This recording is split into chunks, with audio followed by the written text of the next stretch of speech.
Bu ayolning ifori juda tanish. Sen nima qilyapsiz? Ishonmang, u erkaklarni yo'ldan urib, nikohsiz bola tug'ishga juda usta.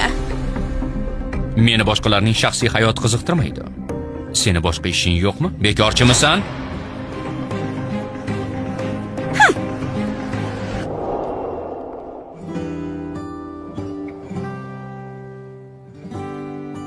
Rahmat sizga. Arzimaydi. Janob, galstugingiz. Yo'lda bexos kir bo'lgan bo'lsa kerak. Bazm boshlanishiga oz qoldi. Almashtirishga ham ulgurmaysiz. Men sizga yordam berishim mumkin. Sizni kostyumingiz bilan dastro'molim juda ham mos tushdi.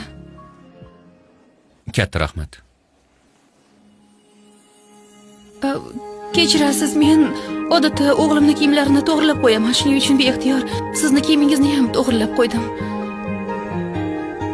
Hechqisi yo'q. Yosh bo'lishingizga qaramay, farzandingiz ham bor ekan. Ha, o'g'lim 5 yoshda. 5 yosh. Hisoblab ko'rsak, mening o'g'lim ham 5 yoshda. Dudu, men shu yerdaman.